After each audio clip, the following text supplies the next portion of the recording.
Bienvenue dans le podcast Le Test Honnête. Rejoignez Sophie et Chloé qui passent en revue toutes sortes d'articles de cuisine courants.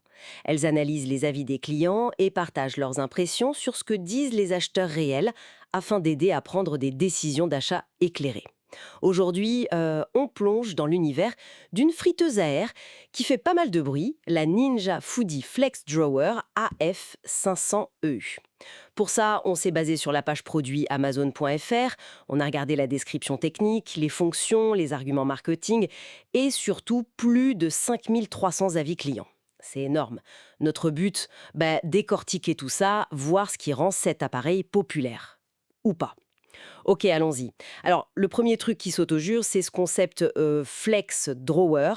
C'est un grand tiroir unique, 10,4 litres quand même, mais qui peut se transformer. Avec un séparateur amovible, hop, ça devient deux zones indépendantes de 5,2 litres chacune. La dual zone, ils appellent ça.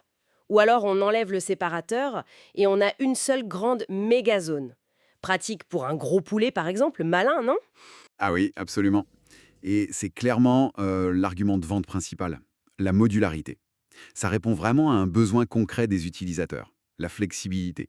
On peut vouloir cuire un gros plat familial ou alors deux choses différentes en même temps, avec des cuissons synchronisées. Ça couvre pas mal de situations.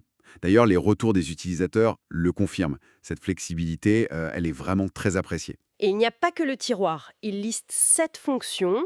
Le classique air fry, donc frire sans huile, max crisps, rôtir, cuire au four, réchauffer et même déshydrater.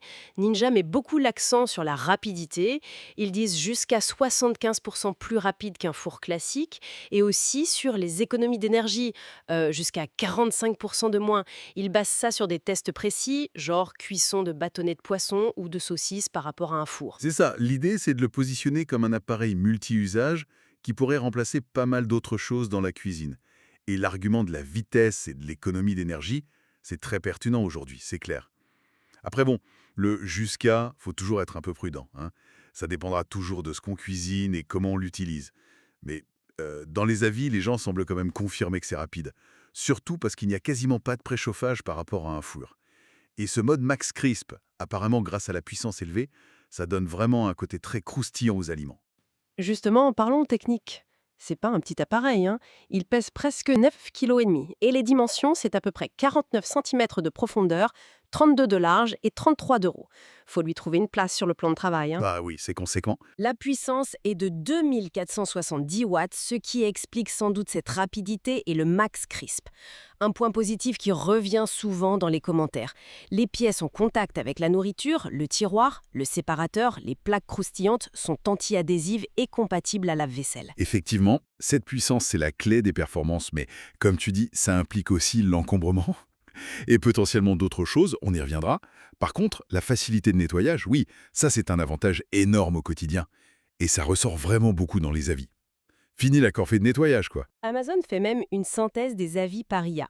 La note globale est très bonne, 4,6 sur 5. En gros, les gens sont contents de la fonctionnalité, la rapidité, la simplicité d'utilisation, la polyvalence, merci le Flex Drawer, la capacité, le nettoyage facile et même le design.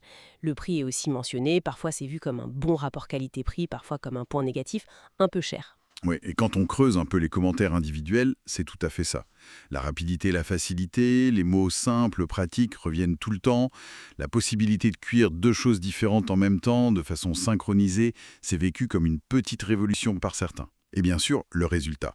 Croustillant, sans huile ou avec très peu d'huile pour les frites, le poulet, c'est systématiquement mis en avant. Certains aiment aussi beaucoup le look, surtout les finitions cuivre ou dorées qui donnent un aspect un peu plus premium. Mais, car il y a un mais, tout n'est pas rose. On note des critiques qui reviennent. L'encombrement, on en a parlé, c'est logique vu la capacité. Et puis, le bruit. Plusieurs avis disent qu'il est bruyant ou relativement bruyant. Mhm.